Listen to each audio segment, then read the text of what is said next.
Assalamualaikum warahmatullahi wabarakatuh. Hari ini kita akan membahas tentang merancang strategi pengendalian risiko K3 di tempat kerja. Ini mengacu pada Peraturan Pemerintah Nomor 50 Tahun 2012 tentang pedoman penerapan sistem manajemen keselamatan dan kesehatan kerja.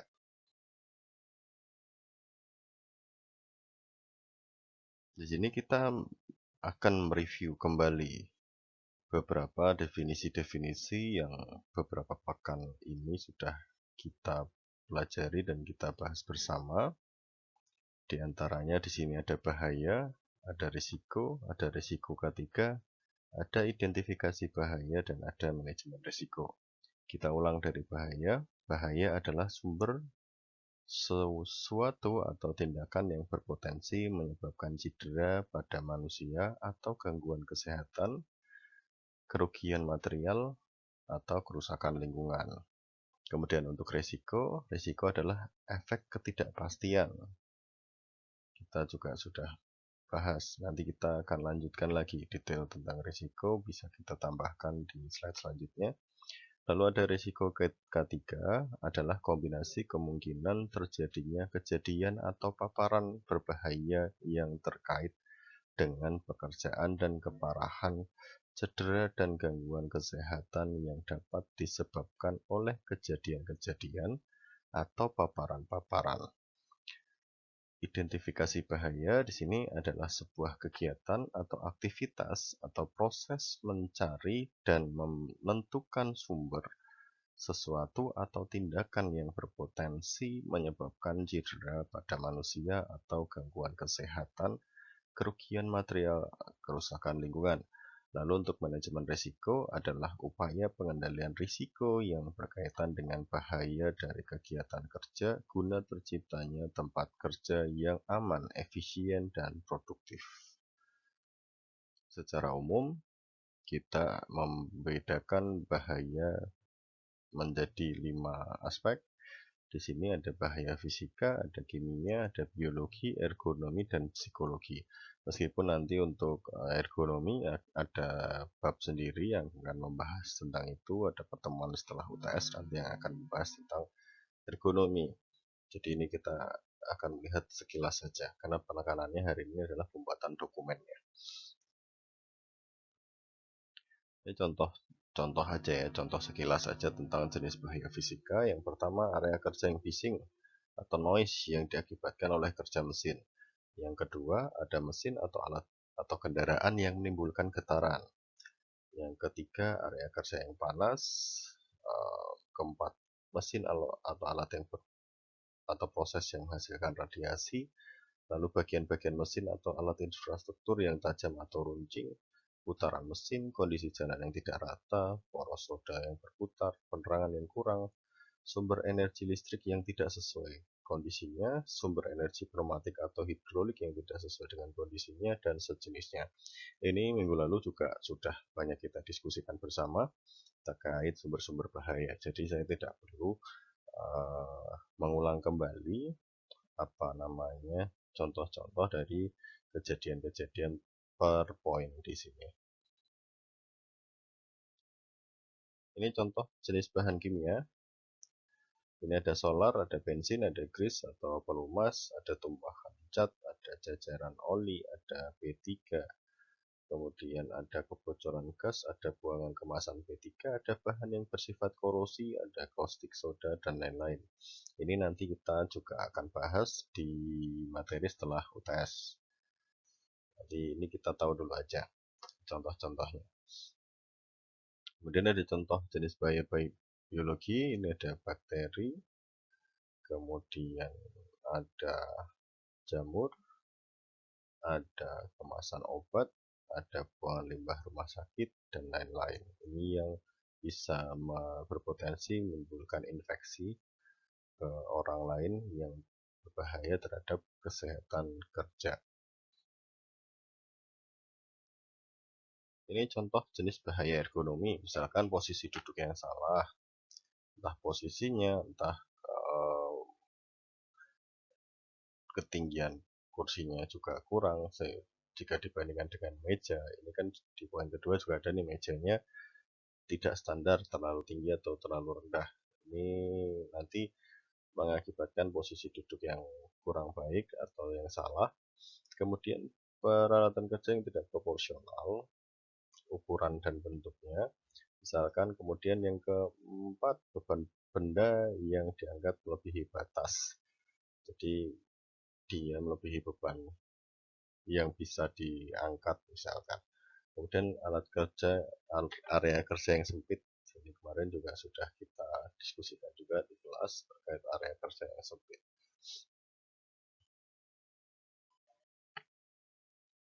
Contoh jenis bahaya psikologi di sini, ritme kerja yang over.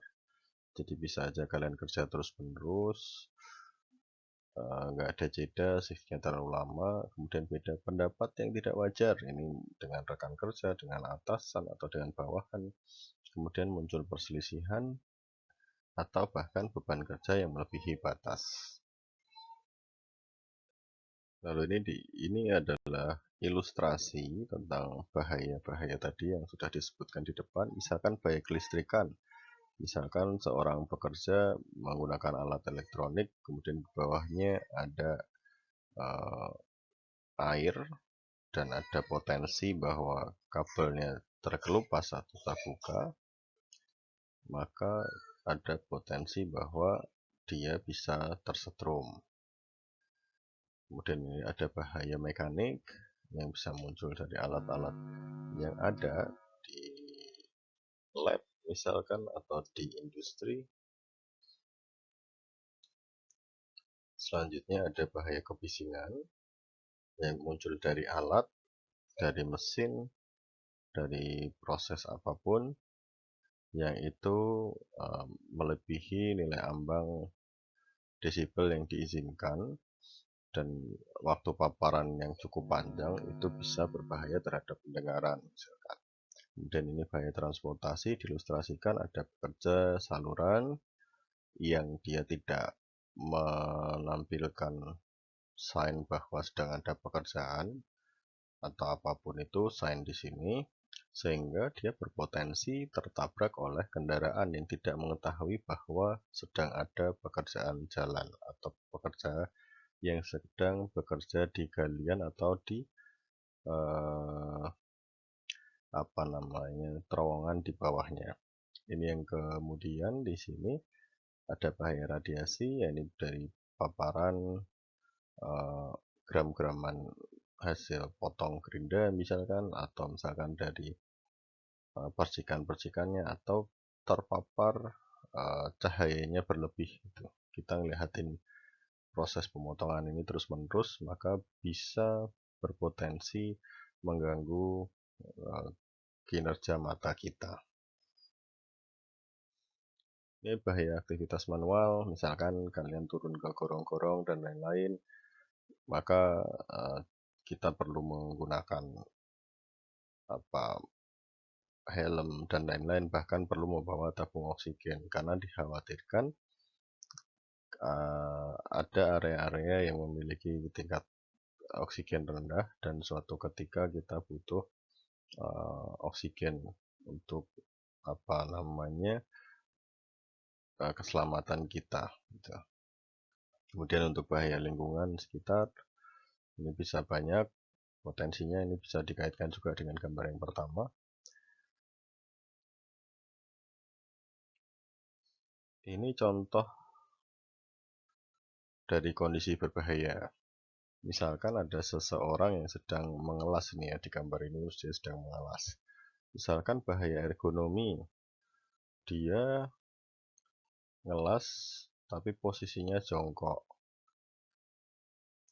dan dia ada penopangnya ini nggak tahu dia berdiri di atas apa. Ini bisa jadi memiliki bahaya ergonomi, misalkan ternyata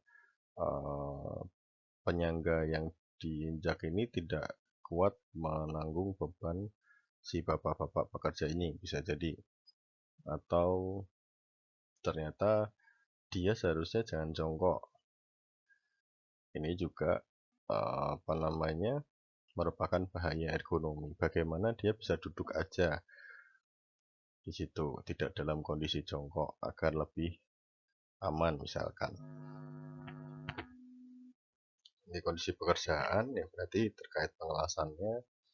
Kemudian ini kan apa, dia bisa terpapar dari radiasi cahaya di sini. Dia tidak menggunakan Google kan di sini, tidak tampak menggunakan Google, tidak tampak menggunakan sarung tangan misalkan. Ini berarti masuk dari faktor pekerja.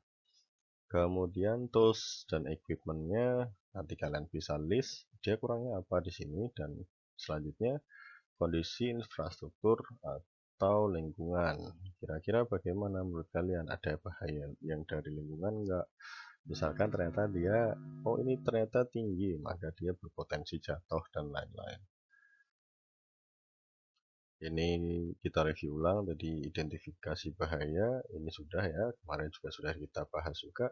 Kegiatan atau aktivitas atau proses mencari dan menentukan sumber suatu atau tindakan yang berpotensi menyebabkan cedera pada manusia atau gangguan kesehatan, kerugian material, dan kerusakan lingkungan. Nah ini poinnya, bagaimana cara mengidentifikasinya. Identifikasi itu bisa dilakukan dengan cara identifikasi sumber bahaya dapat dilakukan secara efektif dengan observasi langsung di area kerja atau tempat kerja. Kemudian diskusi dengan pekerja langsung, kira-kira apa sih kalau kamu kerja ini, kamu takutnya apa atau potensinya bahayanya apa kamu kalau menggunakan alat ini di lingkungan seperti ini.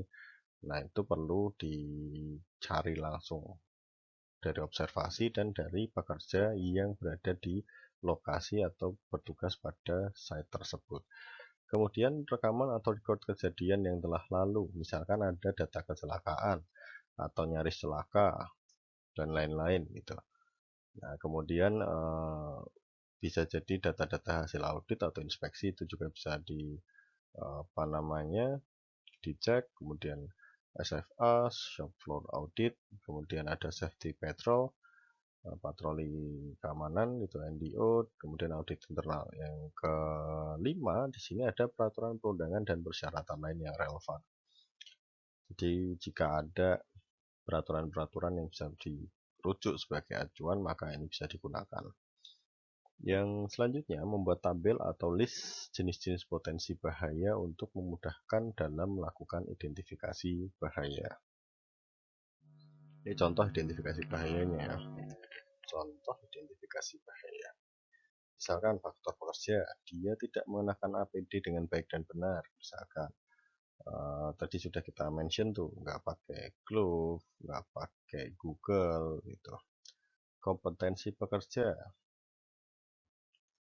gimana kompetensi pekerjanya, dia cakap nggak dalam mengelas atau dia tuh kompeten nggak dalam pekerjaan ini misalkan. Kemudian kerja terlalu over, apakah dia bekerja melebihi jam kerjanya atau tidak, itu perlu dicek juga. Kemudian kesehatan kerja, dia sedang dalam keadaan fit atau tidak, baik jasmani maupun rohani, juga perlu diidentifikasi. Kemudian bahaya ergonomi, posisi jongkok, gerakan tangan menahan beban, ini kan posisi tangannya juga menahan beban. Kemudian kondisi pekerjaan, ini ada percikan api las, debu api las, api radiasi. Untuk tools dan equipmentnya ada stang las tidak standar, kabel listrik banyak yang terkelupas, konek kabel tidak standar, colokan arus listrik tidak sesuai dan sejenisnya. Lalu yang kondisi infrastruktur atau lingkungan, ada banyak pipa-pipa atau benda tajam, beda ketinggian, bising atau debu di sekitar area terdapat bahan mudah terbakar misalkan. Kemudian kita masuk ke risiko, maka kita bisa apa namanya 3 poin inilah yang akan kita lihat, yaitu definisi risikonya, kemudian kemungkinan versus keparahan, dan matriks risiko. Definisi risiko tadi kan kita bilang bahwa efek ketidakpastian, kemudian kecenderungan untuk terjadi cedera, sakit, atau kerusakan yang timbul akibat paparan bahaya. Ketiga, kombinasi antara kemungkinan bahaya hadir dan tingkat keparahan akibat bahaya. Contoh risiko terbakar, kebakaran meledak, terpleset, terjatuh, terbentur, tergores, tergosok, tersetum, tersayat, terpelanting, sesak nafas, mata sakit, gangguan pendengaran, anggota tubuh terluka, memar, berdarah, rusak, roboh, terguling, pecah, iritasi, gatal, dan seterusnya. Ini contoh-contoh risikonya. Maka untuk penilaian risiko, ini adalah kegiatan mengevaluasi antara likelihood dan severity dari masing-masing kegiatan. Jadi peluangnya, kemungkinannya gimana suatu bahaya terjadi. Peluangnya besar atau kecil. Kemudian yang severity itu akibatnya atau bahayanya parah atau tidak. Jadi kalau kemarin saya menggunakan resikonya ada persamaan yang lain, yaitu bahayanya besar atau tidak, terus bagaimana kerentanan orang tersebut terhadap paparan bahayanya. Maka di sini kita bisa juga menilai risiko dari dua aspek di sini, yaitu kemungkinan kejadian dan keparahan dari kejadian tersebut. Itu juga bisa digunakan sebagai aspek penilaian risiko. Maka kita lihat ini contoh identifikasi risikonya, lanjutannya ya. Misalkan tools dan equipmentnya stang las tidak standar, kabel listrik banyak yang terkelupas, konek kabel tidak standar, dan lain-lain. Ini tadi udah yang di depan ya. Maka risikonya apa di sana? Risikonya adalah kontak dengan tangan menyebabkan panas atau luka. Konsleting listrik atau arus pendek menimbulkan api kecil. Jadi ini sudah hubungan sebab akibat yang kalian mention di dalam analisis risikonya. Kedua, misalkan ada kondisi infrastruktur lingkungan, risikonya apa? Tersandung, tergelincir, terpleset menyebabkan luka, sakit telinga, pernafasan terganggu, dan kebakaran. Ini risiko dari banyak pipa atau benda tajam, beda ketinggian, bising, debu. Kemudian di sekitar area terdapat bahan yang mudah terbakar, risikonya apa? Kalian mention aja di sini gitu. Kemudian ada kondisi pekerjaan. Ini ada percikan api las, debu api las, api radiasi. Risikonya apa? Risikonya mengenai tubuh menyebabkan luka bakar. Kemudian pernafasan terganggu karena debu api lasnya. Kemudian menyebabkan mata perih atau sakit karena api radiasinya. Karena kita melihat cahaya yang terlalu terang terus-menerus misalkan. Kemudian bahaya ergonomi, posisi jongkok bisa mengakibatkan risikonya kelelahan. Kemudian gerakan tangan menahan beban bisa jadi kita terjungkal juga. Faktor pekerja tidak menggunakan APD, risikonya apa? Kontak dengan bahaya, bisa terjadi luka. Kemudian kesalahan kerja, cepat lelah, lemas, atau berakibat kecelakaan. Jadi ini sudah ditarik dari faktor pekerja, ini nanti ditarik ke sini masing-masing risikonya apa begitu. Ini hierarki pengendalian risiko. Ini juga sudah kita bahas, jadi kita cukup melihat ulang saja. Ada eliminasi, yaitu menyingkirkan sumber bahaya, substitusi, menggantikan sumber bahaya, engineering control, itu mengisolasi manusia dari bahaya atau menggunakan alat bantu. Kemudian administrative control, itu mengubah metode kerja aman bagi pekerja. Kemudian ini APD, jadi yang terakhir adalah menggunakan APD. Nah, ini apa namanya hierarkinya, dari paling atas efektivitas tinggi sampai efektivitas terendah. Jadi dikatakan bahwa di sini menggunakan APD itu memiliki efektivitas paling rendah di dalam pengendalian risiko. Sedangkan menyingkirkan sumber bahaya memiliki nilai efektivitas paling tinggi di dalam pengendalian risiko.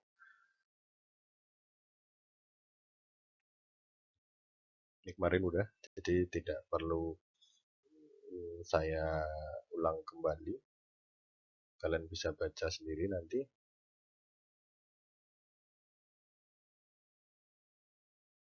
Ini ada eliminasi sumber bahaya, substitusi alat mesin bahan, engineering control. Ini merupakan pengaturan pada tempat kerja untuk mengurangi bahaya tempat kerjanya ya.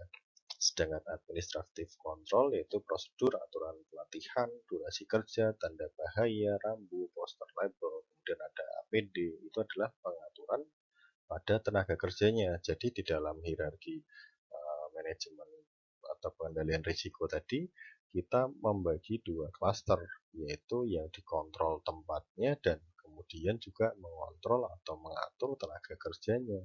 Gitu. Jadi di sini pengaturan pada tempat kerja untuk mengurangi bahaya, yang terakhir di sini pengaturan pada tenaga kerja hanya mengurangi paparannya saja. Jadi paparan terhadap bahayanya. Kita masuk ke tabel identifikasi bahaya dan penilaian risiko. Ini ketentuan-ketentuan di dalam cluster atau mengelompokkan tingkat peluang sebuah kejadian bahaya. Misalkan sangat jarang itu terjadi satu kali dalam masa lebih dari 1 tahun. Probabilitasnya bisa 1 dari 1 juta jam kerja orang. Kemudian jarang bisa terjadi 1 kali dalam setahun, probabilitasnya 1 dari 1 juta jam kerja orang. Sedang terjadi 1 kali dalam 1 bulan, probabilitas 1 dari 100.000 jam kerja orang. Sering bisa terjadi 1 kali dalam seminggu, probabilitasnya 1 dari 1000 jam kerja orang. Kemudian sangat sering terjadi hampir setiap hari, probabilitasnya 1 dari 100 jam kerja orang.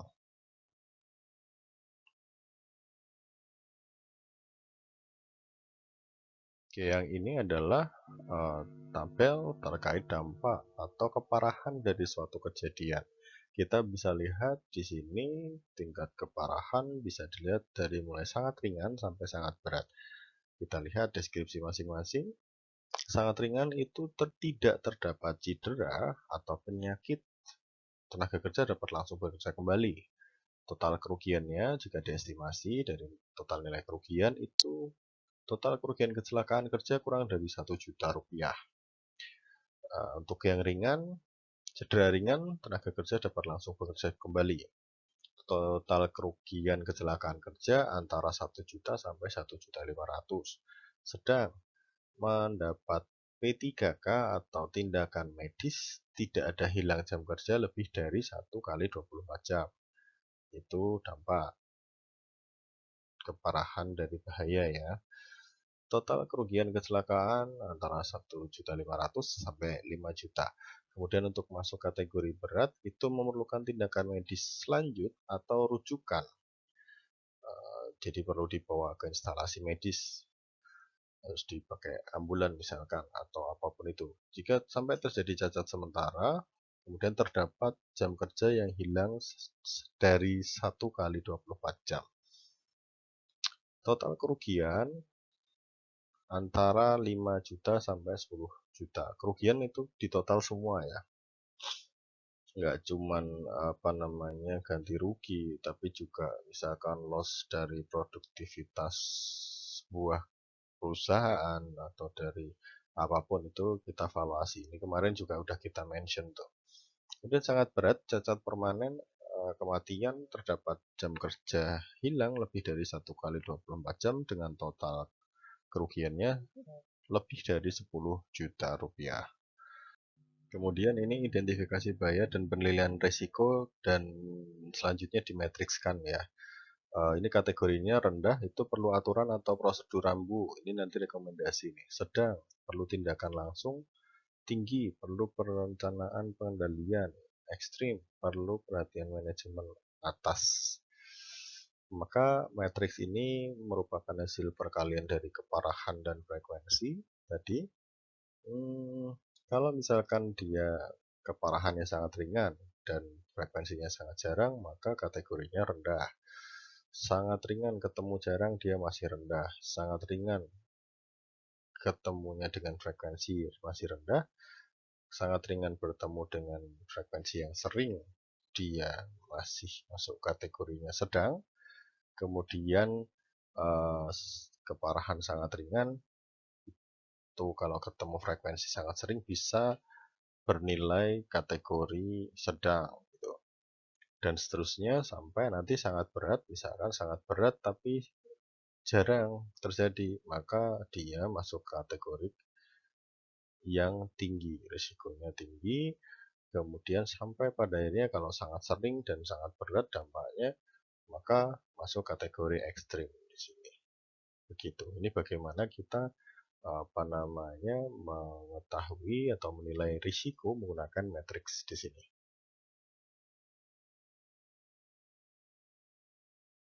Ini nanti yang perlu kalian bikin, yaitu IPBR atau IPPR, identifikasi bahaya dan pengendalian resiko, penilaian dan pengendalian resiko. Nanti kalian buat, masing-masing dari mahasiswa harus berbeda-beda terkait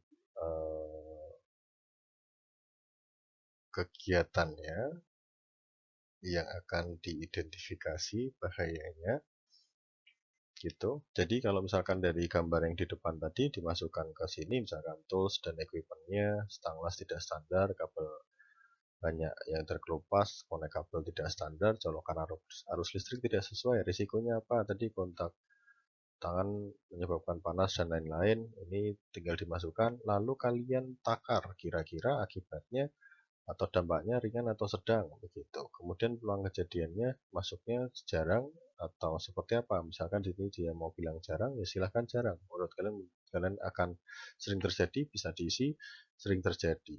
Resikonya bagaimana? Resikonya kalian lihat dari perkalian antara dampak sama atau keparahan terhadap frekuensi tadi itu. Ini bisa dilihat nanti sedang-sedang, sedang rendah dan seterusnya. Ini nanti perlu kalian kerjakan sebagai tugas. Jadi semua ya sampai ke faktor pekerja gitu. Jadi ada beberapa komponen yang perlu diuraikan di dalam analisis IBPR-nya. Ini masih sama tadi kayak yang tadi. Kita bisa lanjut. Ini juga sama, lanjutan aja. Jadi silahkan nanti diidentifikasi mau kegiatannya apa.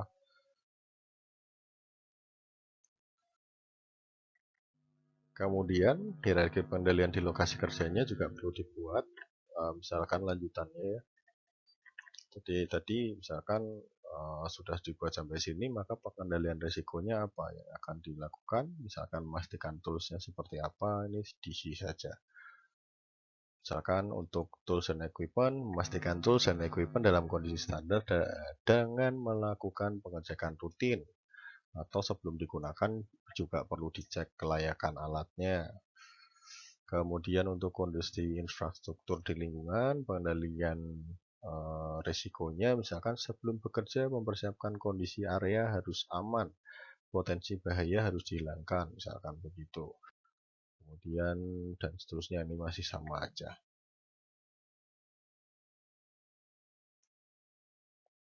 Ini tingkat keparahan dari hampir celaka, kerusakan properti, butuh pertolongan pertama, perawatan medis dan seterusnya sampai ada kematian di dalam suatu kejadian kecelakaan kerja. Oke, jadi ini nanti bisa dicoba untuk latihan sebelum kalian mengidentifikasi dari kegiatan yang ada di laboratorium. Jadi nanti kalian buatlah atau ambil foto kegiatan kalian di laboratorium ketika praktikum atau apapun, atau di kampus, terserah, yang mungkin butuh K3 atau apapun yang ada di sekitar kita yang kita butuh identifikasi bahaya, maka kegiatannya difoto dan lakukan identifikasi. Jadi tugasnya ada 2 dokumen IPPR, nanti panduannya akan saya buatkan di GCR. Kalian ikuti saja. Berarti ada 2 ya. Satu mengerjakan yang dari workshop atau dari PPT, pilih salah satu. Ini nanti ada 3 foto, pilih salah satu. Kemudian nanti ketika yang satunya lagi adalah hasil observasi yang ada di sekitar kita begitu. Ya ini nanti jadi milih aja satu dari 3 foto yang ada di slide ini. Oke, jadi begitu. Sehingga pada materi kali ini kita memang lebih berfokus kepada kita mau membuat sebuah dokumen IPPR begitu. Bagaimana kita perlu mendokumentasikan hasil identifikasi bahaya dan penilaian dan pengendalian risikonya. Nanti kita coba buat sebagai sebuah dokumen K3. Oke, untuk itu kita cukupkan pertemuan kita hari ini. Materi hari ini cukup. Saya ucapkan terima kasih atas perhatiannya, udah berkenan menyimak. Sampai jumpa lagi di pertemuan selanjutnya.